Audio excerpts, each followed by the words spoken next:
શ્રી કૃષ્ણ. કેમ છો બધા? તો આજે આપણે બનાવીશું બેસનના લાડુ. એના માટે 1 વાટકી બેસન, 1 વાટકી ઘી, 1 વાટકી ખાંડ, 4-5 ઇલાયચી, કાજુ, બદામ, દ્રાક્ષ અને ખોપરું લઈશું.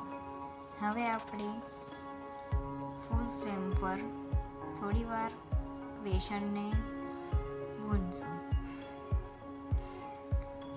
બેસનમાં ઘી નાખ્યા વગર તેને આપણે પહેલાં શેકી લઈશું. થોડીવાર એને આપણે ઘી વગર જ શેકશું, જેનાથી એનો કચ્ચાપણ થોડું જતું રહે. 5 મિનિટ સુધી એને સતત હલાવતા રહેવાનું છે. થોડીવાર પછી એનામાં ઘી નાખી દેવાનું છે.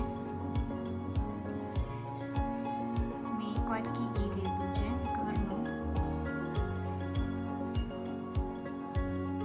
એને ઘીમાં પણ આપણે બેસનને બરાબર સૂતળીશું.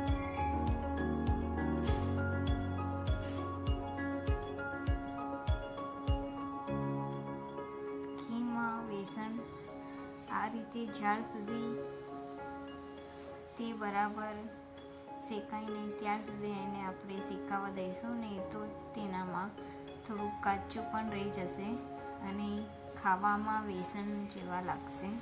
તેથી તેને ઘીમાં પણ બરાબર શેકશું. પહેલાં ઘી વગર શેકવાનું છે, પછી ઘી નાખીને શેકીશું.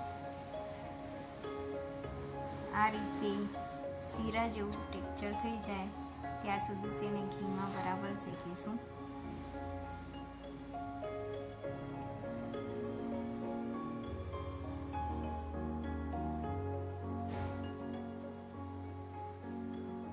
લો ફ્લેમ પર શેકવાનું છે, જેથી તે નીચે ચોટે નહીં.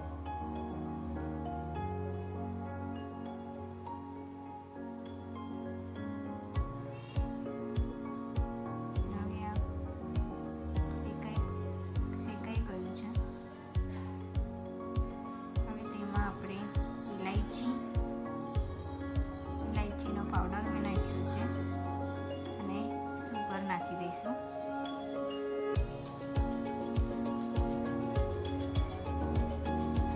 ગાંઠિયા રહી નહીં જાય એ રીતે આપણે તેને લો ફ્લેમ પર બરાબર રીતે મિક્સ કરવાની છે, જેથી તેની ગાંઠો અંદર રહી નહીં જાય.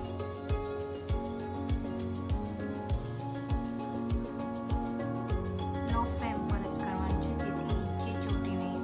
તો સુગર જલ્દી ગળી જશે અને નીચે ચોટવા લાગશે.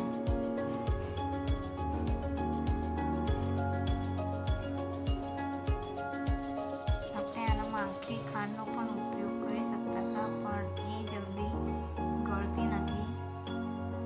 તે માટે મેં પીસી લીધી છે. હવે બધું મિક્સ થઈ ગયું છે.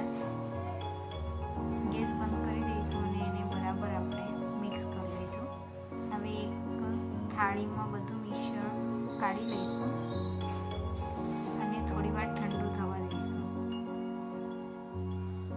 તમે આની ચક્કી પણ જમાવી શકો છો. થોડુંક ઠંડુ થઈ જાય એના પછી લડ્ડુ બનાવીશું, નહીં તો એ લડ્ડુ મિક્સ થઈ જશે પાછા. अच्छी तरह से लड्डू. હવે એના ઉપર મેં કાજુ, બદામ, ખોપરું અને દ્રાક્ષ નાખી દીધી છે. અંદર પણ નાખી શકાય છે અને પપ્પાને ધરાવી દીધું.